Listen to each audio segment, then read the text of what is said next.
तो इस वीडियो में जो हम एक्सरसाइज 1 का क्वेश्चन सॉल्व करने वाले हैं, ये क्वेश्चन कुछ इस तरह से, इसमें टेबल भी दिया गया है, थोड़ी थ्योरी भी दी गई है। तो इस क्वेश्चन में हमें क्या करना है, अगर हम इस क्वेश्चन में देखें तो इस क्वेश्चन को लास्ट में लिखा हुआ है फॉर्मूलेट इट एज एलपीपी। तो हमें सिर्फ एलपीपी बना के इस क्वेश्चन को हमारा कंप्लीट हो जाएगा और हमें इस पर फुल मार्क्स मिलेंगे। तो हमें प्रॉपर एलपीपी बनाना है। अब सिर्फ इसमें एलपीपी बनाना है तो इसका मतलब ये नहीं कि इक्वेशन बना के छोड़ दीजिए। सपोज ये क्वेश्चन अगर 5 मार्क्स के लिए आता है तो आपको इसके लिए प्रॉपर थ्योरेटिकल भी आपको लिखना पड़ेगा। तो इस चीज के लिए आपको जो है कंप्लीट क्वेश्चन को प्रॉपरली रीड करते आना चाहिए, उसको प्रॉपरली इंटरप्रेट करते आना चाहिए। तो इस वीडियो में हम देखेंगे कि इसे हम प्रॉपरली इंटरप्रेट किस तरह से कर सकते हैं। ठीक है, तो सबसे पहले आइए देखते हैं क्वेश्चन हमें क्या कह रहा है।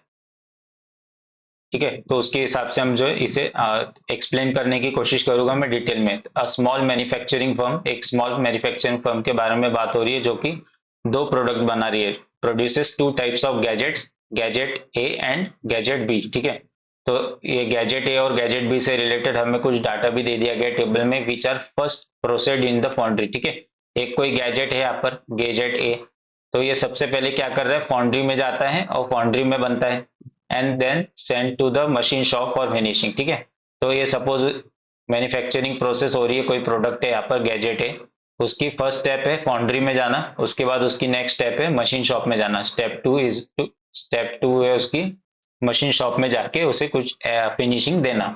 फिर हमने यहाँ तक का जो है स्टेटमेंट हमने डिकोड कर लिया। अब आगे का स्टेटमेंट डिकोड करेंगे। क्या कह रहे हैं, the number of man hours of labor required in each shop for the production of each unit of A and B।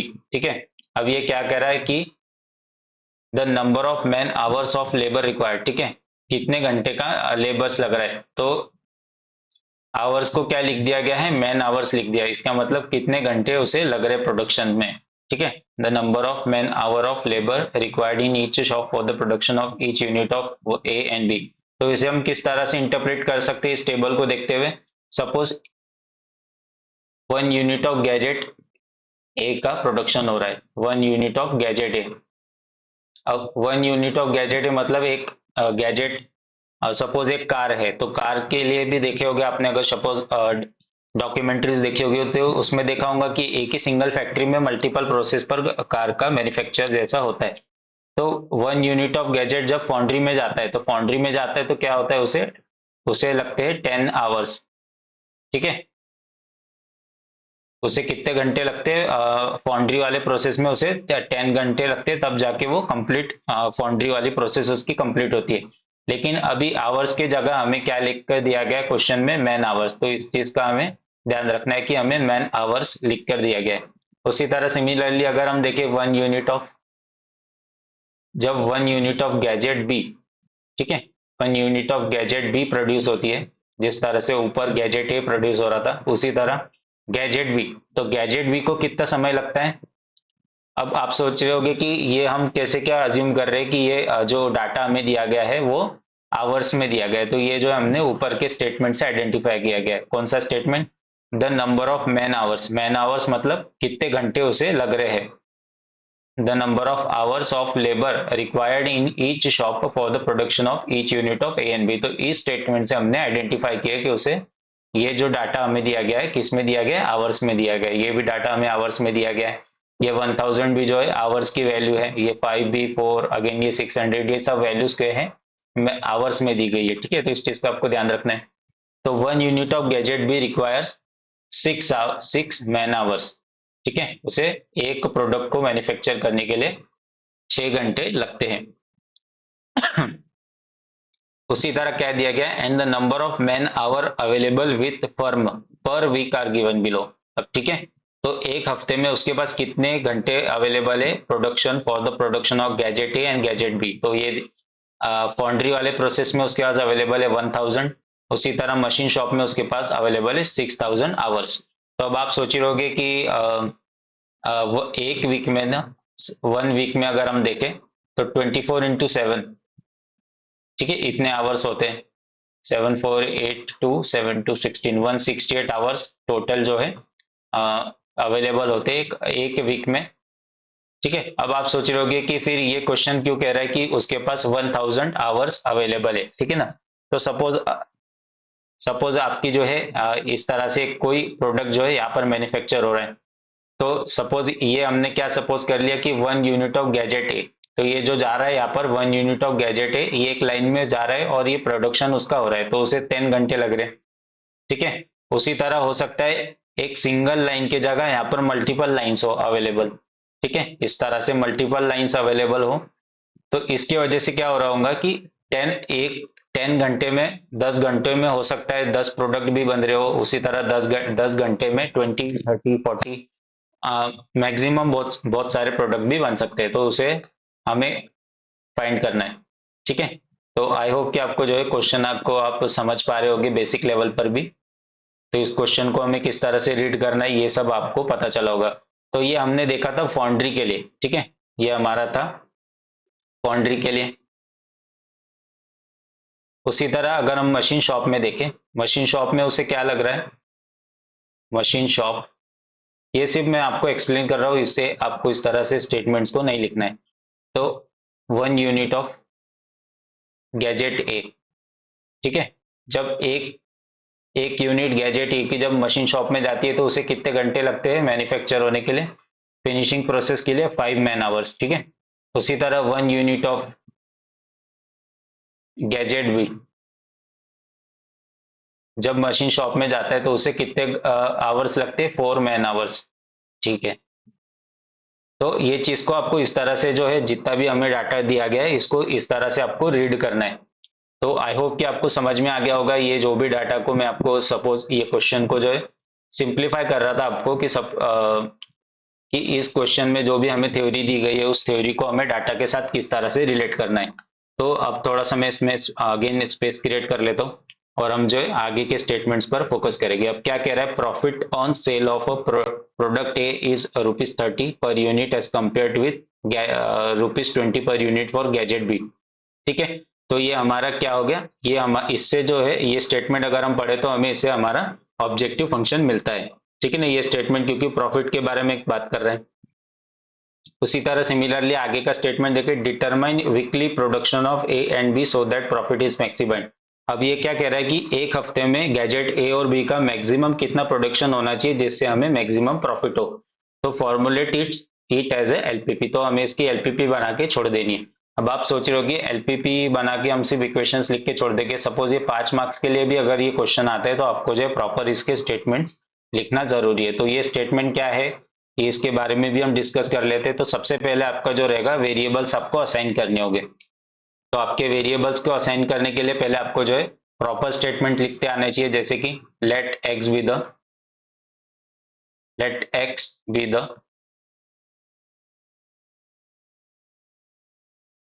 B the total number of units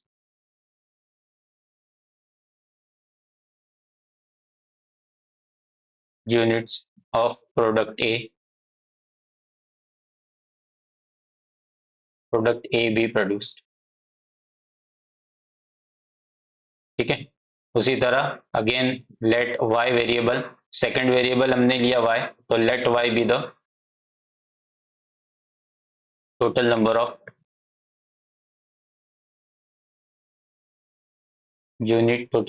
units of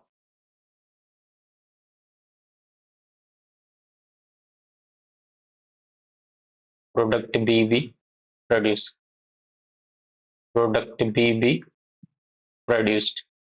ठीक है, इस तरह से आप स्टेटमेंट अज्यूम कर सकते हैं। इस मतलब अज्यूम मतलब आपको प्रॉपरली स्टेटमेंट्स को लिखना है जिससे आप जो है एक्स वेरिएबल और वाई वेरिएबल को अज्यूम कर सकते हैं।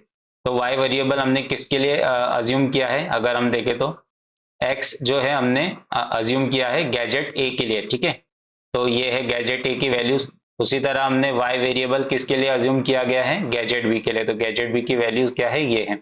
ठीक है, तो इन दोनों का यूज करके हम जो इक्वेशंस का फॉर्मेशन करेंगे। अब हमने एक्स एंड वाई की वैल्यू को भी दे दिया गया है, तो इस तरह से आप स्टेटमेंट्स भी लिख सकते हैं। सपोज ये आपको कंबाइन स्टेटमेंट लिखना हो, ये दोनों स्टेटमेंट की जगह आप कंबाइन लिखना चाहते हैं, तो कंबाइन आप किस तरह से लिख सकते हैं। तो पहला प्रोसीजर ये है स्टेटमेंट लिखने का। सेकंड, अगर आप चाहे तो इसे कंबाइन भी कर सकते हैं, इस तरह से भी लिख सकते हैं, let the number of units of product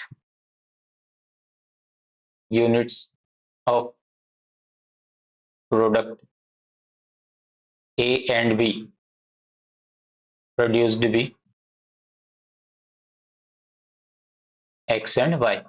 तो आप इस तरह से भी जो है स्टेटमेंट्स को अज्यूम कर सकते इस तरह से लिख सकते हैं और इससे आप जो है वेरिएबल एक्स और वेरिएबल वाई को अज्यूम कर सकते हैं। ठीक है, तो ये था हमारा बहुत ही बेसिक और इजी तरीका। तो इससे आपने क्या किया, अगर आप चाहे तो स्टेटमेंट्स को भी यूज कर सकते हैं, स्टेटमेंट वन को, और चाहे तो आपको जो भी दोनों में से यूज आसान लगे आप जो है यूज कर सकते हैं। लेकिन आप जितना भी सपोज आप स्टेटमेंट जितने भी अच्छे प्रॉपर तरीके से लिखेंगे, डिस्क्रिप्टिव तरीके से लिखेंगे, तो उतने ही आपके आउट ऑफ मार्क्स मिलने के चांसेस बढ़ जाते। अब हमारा क्या था कि हमने वेरिएबल्स अस्यूम कर दिए। अब वेरिएबल्स अस्यूम कर दिए तो हम इसके बाद हम क्या करेंगे,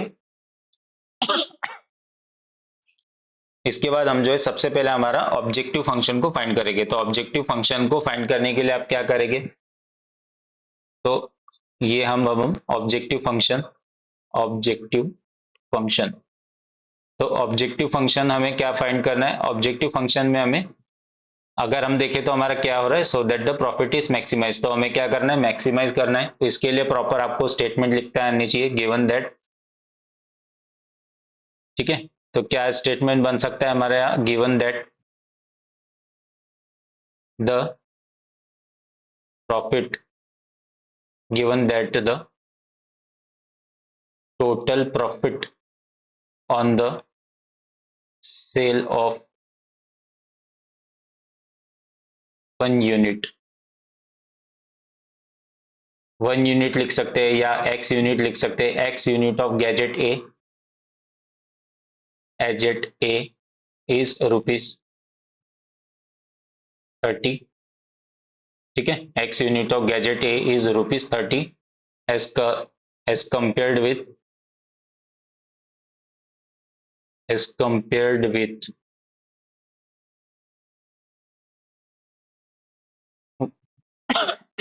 rupees 20 for y units of gadget B, y units of gadget B. तो आपको जो है इस तरह से स्टेटमेंट फॉर्मेशन आना चाहिए। जरूरी नहीं है जो मैंने स्टेटमेंट लिखा है एज इट इज होना चाहिए। अगर आपको जिस तरह से भी स्टेटमेंट फॉर्मेशन आ रहा है, एटलीस्ट आपको स्टेटमेंट वहां पर लिखना है। ठीक है, इस चीज का आपको ध्यान रखना है। तो ये हमारा ऑब्जेक्टिव फंक्शन के लिए भी हो गया। अगर आप जो है मल्टीपल क्वेश्चंस को सॉल्व करेंगे तो आपका जो statement formation as it is practice के साथ इंप्रूव होते रहेगा और आपको आइडिया भी लग जाएगा तो क्या लिखना है। तो क्योंकि अब हमने क्या लिखा statement, given that the total profit on the sale of x unit of gadget A is rupees 30 as compared with rupees 20 for y units of gadget B. तो इससे हमारा ऑब्जेक्टिव फंक्शन आ जाता है। तो हमारा ऑब्जेक्टिव फंक्शन है क्या, maximise, maximise. ठीक है, तो हमें क्या करना है, maximize z is equals to 30x plus 20y।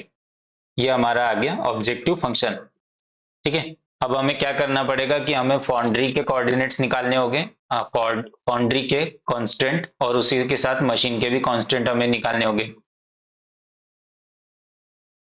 ठीक है, अब इसमें अगर हम कांस्टेंट के लिए स्टेटमेंट बनाएंगे तो किस तरह से स्टेटमेंट बनेगा हमारा, तो आइए देखते हैं। थोड़ा सा स्पेस क्रिएट कर लेता हूं मैं। ठीक है, यहाँ पर तो हमारा स्टेटमेंट क्या बनेगा, फॉर फाउंड्री वाले कांस्टेंट के लिए हमारा स्टेटमेंट, फाउंड्री कांस्टेंट। ठीक है, फाउंड्री कांस्टेंट। ठीक है, या कांस्टेंट ही लिखता हूं मैं, और फिर हम जो है इसे कांस्टेंट को क्लासिफाई करेंगे फाउंड्री में और मशीन शॉप में। ठीक है, अब हमने ऑब्जेक्टिव फंक्शन फाइंड कर लिया। ठीक है, ये थोड़ा मैं इसे मार्क कर देता हूँ। ये है हमारा ऑब्जेक्टिव फंक्शन ऊपर। अब इसके नीचे हम जो है कांस्टेंट को फाइंड करें, कांस्टेंट्स।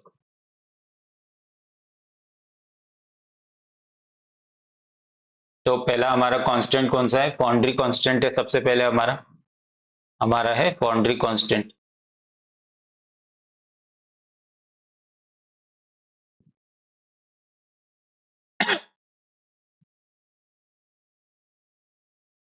तो फाउंड्री कांस्टेंट के लिए हमारा स्टेटमेंट क्या बन सकता है, given that gadget A requires 10 hours. ठीक है, इसके लिए हमारा क्या बन सकता है, given that gadget A requires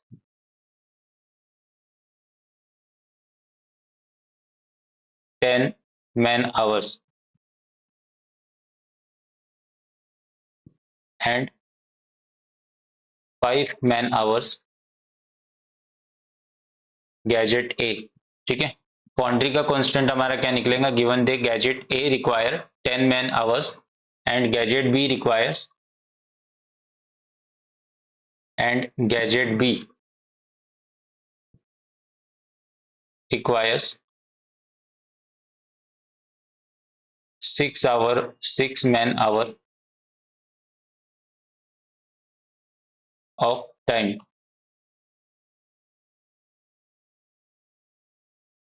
requires 10 man hour for production of 1 unit। ठीक है, तो इस तरह से स्टेटमेंट का फॉर्मेशन हो सकता है। अगर आप थोड़ा रेफरेंस का भी यूज कर सकते हैं इनके लिए। तो हमारा कांस्टेंट क्या बन के आएगा, ठीक है, और इसके लिए हमें क्या दिया गया है, number of hours available for number of hours available number of hours available on each foundry is on foundry for each gadget is। ठीक है, क्योंकि each gadget is 1000 hours। ठीक है, तो इस तरह से हमारा स्टेटमेंट बन सकता है। तो सपोज आपका ये जो क्वेश्चन है 5 से या ग्रेटर देन 5 मार्क्स के लिए आता है, तो ये स्टेटमेंट्स आपके बहुत इंपॉर्टेंट बन जाते हैं। तो सबसे पहले क्या था हमारा कि हमें क्या दिया गया था कि gadget A requires 10 man hours for producing 1 unit. ठीक है, आप चाहे तो इस स्टेटमेंट को इस तरह से भी एक्सटेंड कर सकते हैं, given that gadget A requires 10 man hours for production of 1 unit for production of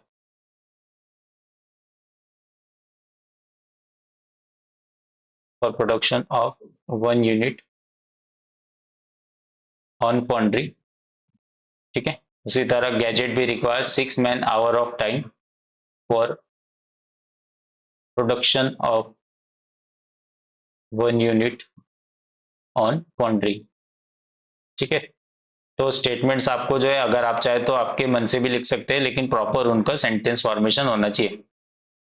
जरूरी नहीं है आपको एज इट इज ये स्टेटमेंट्स कॉपी करना चाहिए। आपको जिस तरह से स्टेटमेंट लिखवाए गए क्लास में आप उसे भी फॉलो कर सकते हैं, वो भी सही रहेगा। तो वो अगर आप फॉलो करें तो ज्यादा अच्छा रहेगा। ठीक है, ये सिर्फ मैं आपको जो है समझाने के लिए फॉलो कर रहा हूँ। तो इससे हमारा फाउंड्री कांस्टेंट क्या बन के आ गया, अगर हम देखें तो हमारा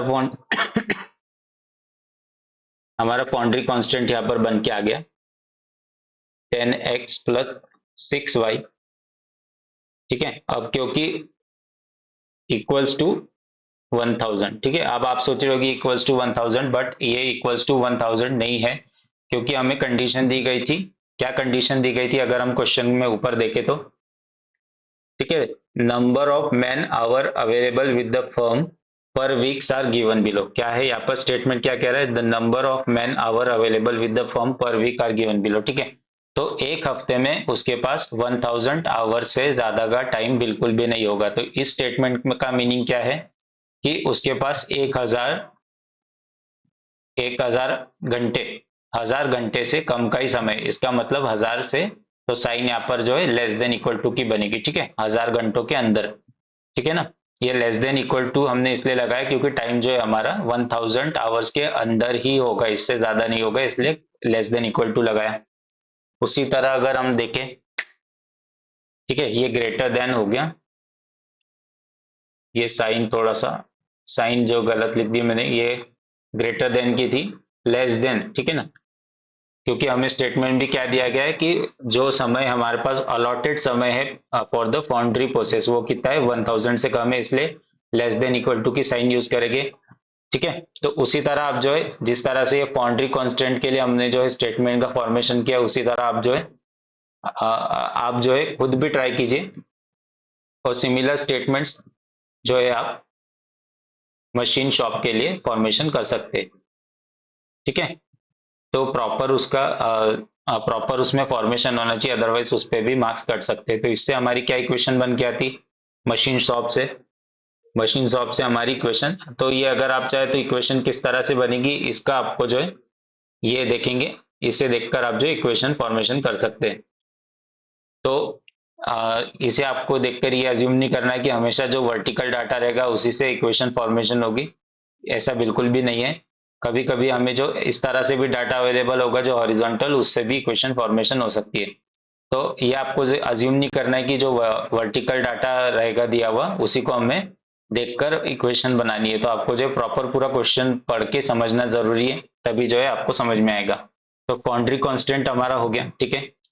फाउंड्री कांस्टेंट हमारा हो गया। अब मशीन कांस्टेंट हमारा क्या बनेगा, machine shop constant 5x plus 4y, ठीक है। तो सेकंड कांस्टेंट हमारा क्या बनेगा यहाँ पर, 5x प्लस 4y। अगेन ये भी लेस देन इक्वल टू होगा, क्योंकि क्वेश्चन में दिया गया है कि 600 आवर से कम टाइम अवेलेबल है for the machine shop for per week, ठीक है। तो इससे हमारा क्या हो गया, इससे हमारी ये इक्वेशन बन के आ गई, इक्वेशन 2 ये हमारी बन के आ गई। अब हम चाहे तो एलपीपी फॉर्मेट को लिख सकते हैं। तो हमारा एलपीपी फॉर्मेट क्या बनेगा, यहाँ पर मैं आपके लिए LPP format, so the LPP form this, the LPP form this, ठीक है। तो एलपीपी क्या बन गया हमारा, यहाँ पे सबसे पहले हम क्या करेंगे, ऑब्जेक्टिव फंक्शन को लिखेंगे हमारा, ऑब्जेक्टिव फंक्शन। तो ऑब्जेक्टिव फंक्शन हमारा क्या आया, maximize, maximize z equals to 30x plus 20y, 30x 30x plus 20y, ठीक है। तो ये हमारा सबसे पहले ऑब्जेक्टिव फंक्शन बन के आ गया एलपीपी का।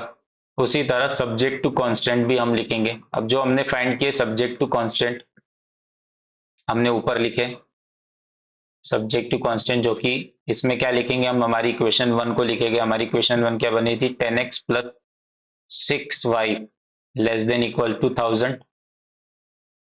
और सेकंड हमारा कांस्टेंट बना था मशीन शॉप का 5x plus 4y less than equals to 600, ठीक है ना। ये हमारा था फाउंड्री का कांस्टेंट। अब क्योंकि आपने सपोज ये 5 से लेकर 10 मार्क्स के लिए ये क्वेश्चन आता है, तो आपको इस तरह से प्रॉपरली स्टेटमेंट्स का भी यूज करना है, इस तरह से मार्किंग का भी यूज करना है, और थ्योरेटिकल को भी प्रॉपर थ्योरेटिकल उसे एक्सप्लेन भी करना है, ठीक है ना। तो ये क्योंकि 5 to 10 मार्क्स के लिए आएगा, तो आपको जो प्रॉपर इसके स्टेटमेंट्स लिखना जरूरी है। ये था हमारा ऊपर का था फाउंड्री कांस्टेंट, और सेकंड हमारा था मशीन शॉप कांस्टेंट। तो ये हमारा मशीन शॉप कांस्टेंट, ठीक है।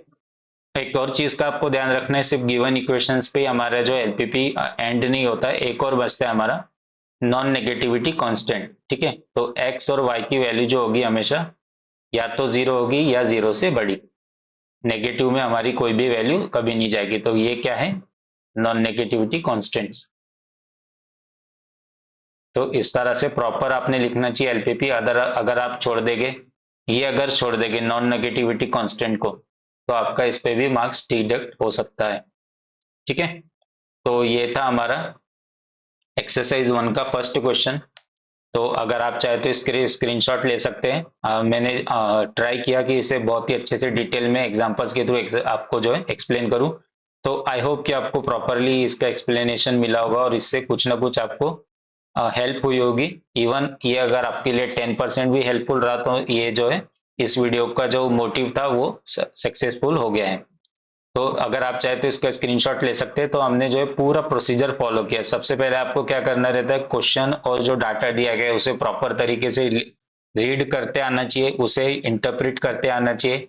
और दोनों डाटा, थ्योरेटिकल डाटा और जो थ्योरेटिकल हमें लिख कर दिया गया है डाटा, और जो हमें टेबल के फॉर्म में जो डाटा दिया गया है, उन दोनों को हमें रिलेट करते आना चाहिए। तो हमें ये स्टेटमेंट आना चाहिए, एक्स यूनिट हमारा सबसे पहले अगर हम देखें फर्स्ट स्टेप हमारा इसमें क्या था, ठीक है। एक बार फिर से हम इसका एक रिकैप कर लेते हैं। फर्स्ट स्टेप हमारा था step 1 assigning the variables. Step 1 हमारा था असाइनिंग द वेरिएबल्स, ठीक है। एक्स आप किसके लिए कंसीडर कर रहे हैं, assigning the variables. X variable हमने किसके लिए कंसिडर किया गया है, गैजेट ए के लिए, और वाई वेरिएबल हमने किसके लिए कंसिडर किया, गैजेट बी के लिए। ठीक है, ये आपने स्टेटमेंट फॉर्मेशन कर दिया। उसके बाद ऑब्जेक्टिव फंक्शन को सबसे स्टार्टिंग में, अगर आप चाहे, अगर आपको समझ में आ गया कि ऑब्जेक्टिव फंक्शन क्या है, तो सबसे पहले ऑब्जेक्टिव फंक्शन को फाइंड कर लीजिए। ठीक है, प्रॉपर उसके स्टेटमेंट्स लिखे, जो भी इंफॉर्मेशन दी गई है उसमें थोड़ा सा एक दो 1 2 3 वर्ड्स को आपको इंक्लूड करना रहता है। तो अगर आप चाहे तो इसके आर डी शर्मा के कुछ क्वेश्चंस के भी स्टेटमेंट पढ़ेंगे तो आपको स्टेटमेंट फॉर्मेशन के बारे में थोड़ा सा आइडिया लग जाएगा। जरूरी नहीं है कि आपके स्टेटमेंट 100% जिस तरह से आर डी शर्मा में या किसी बुक में लिखे गए उसी तरह लिखे जाए। अगर आप चाहे तो इसमें थोड़ी सी हेरा फेरी भी हो गई तो कोई प्रॉब्लम नहीं। सपोज आपका कोई स्ट्रिक्ट, अगर आपका कोई इवेल्युएटर जो भी चेक कर रहा होगा आपका पेपर, अगर वो बहुत ज्यादा स्ट्रिक्ट हो सकता है तो वो शायद इस पर 1 या 2 मार्क्स डिडक्ट कर सकता है, अगर स्टेटमेंट फॉर्मेशन आपका करेक्ट ना हो तो ये स्टेटमेंट फॉर्मेशन करके हमने ऑब्जेक्टिव फंक्शन को फाइंड कर लिया। ऑब्जेक्टिव फंक्शन को हमने किससे फाइंड किया, अगेन ये जो हमें थ्योरेटिकल डाटा दिया गया था उसी को यूज करके, ये जो स्टेटमेंट्स हमें दिए गए थे उन्हीं को यूज करके। फिर हमारी नेक्स्ट स्टेप होती है कॉन्स्टेंट को फाइंड करना। ठीक है, तो ये कॉन्स्टेंट के लिए भी अगेन आपको स्टेटमेंट फॉर्मेशन करना है कि आप क्या क्या यूनिट यूज कर रहे हैं, किस तरह से यूज कर रहे हैं, वो सब आपको स्पेसिफाई करना है। फिर आपको क्या लिमिटेशन दी गई है, तो हमें क्या लिमिटेशन गई थी कि एक एक वीक में इसके पास सिर्फ 1000 आवर अवेलेबल है, तो 1000 आवर्स के लिए ही जो भी मशीन्स होगी 1000 आवर के लिए ही चलेगी एक हफ्ते में। तो ये इस तरह से कुछ लिमिटेशन था। तो इससे हमारी एक कांस्टेंट 1 बन के आ गई, फाउंड्री कांस्टेंट। ठीक है, इससे हमारी क्या हो गई, फाउंड्री की कांस्टेंट बन के आ गई, फाउंड्री कांस्टेंट। ठीक है, और अगेन आप जो है इसी तरह स्टेटमेंट फॉर्मेशन चाहे तो आप कर सकते हैं मशीन शॉप के लिए। जरूरी है आपको स्टेटमेंट लिखना, जरूरी है इस तरह के क्वेश्चन में जिसमें सिर्फ हमें एलपीपी फॉर्मेशन करना होता है। तो स्टेटमेंट्स आपको लिखना जरूरी है, यहाँ पर मैं मेंशन कर देता हूँ, स्टेटमेंट आपको लिखना जरूरी है यहाँ पर। ठीक है, फॉर मशीन शॉप अभी मैंने स्किप कर दिया है क्योंकि आई होप कि आपको थोड़ा सा आइडिया लग गया होगा।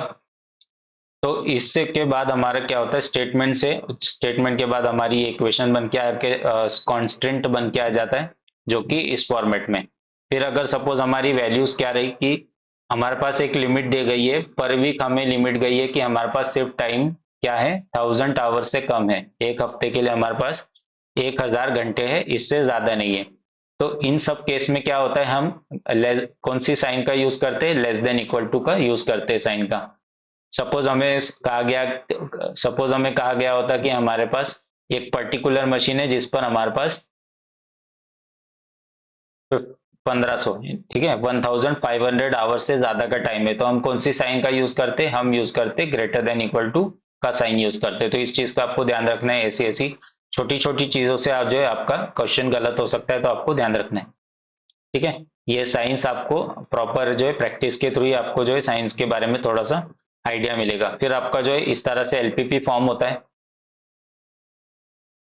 इस तरह से आपका एलपीपी फॉर्म होता है। इसमें आपको सबसे ऊपर जो है ऑब्जेक्टिव फंक्शन को लिखना पड़ता है। ये जिस तरह से मैंने ऑब्जेक्टिव फंक्शन लिखा है प्रॉपर इसी तरीके से लिखना है। फिर आपको प्रॉपर सब्जेक्ट टू कांस्टेंट लिखना है। उसके बाद जो भी इक्वेशंस आपने लिखी थी वो इक्वेशंस को लिखना है, और इक्वेशन कौन सी इक्वेशन थी, फाउंड्री की थी तो फाउंड्री लिखना है, मशीन की थी तो मशीन की लिखना है।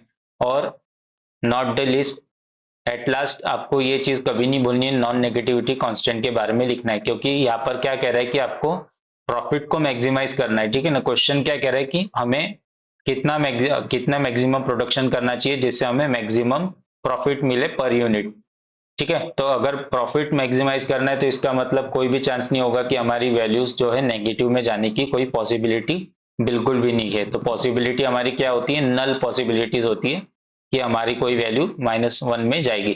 तो इस चीज का आपको ध्यान रखना है, इसलिए आपको जो है ये लिखना भी जरूरी होता है, अदरवाइज आपके डिडक्ट मार्क्स डिडक्ट भी हो सकते हैं। तो आई होप कि आपको जो है ये क्वेश्चन बहुत ही 100% क्लियर हो गया होगा। तो इस वीडियो के लिए बस इतना ही था। Thank you.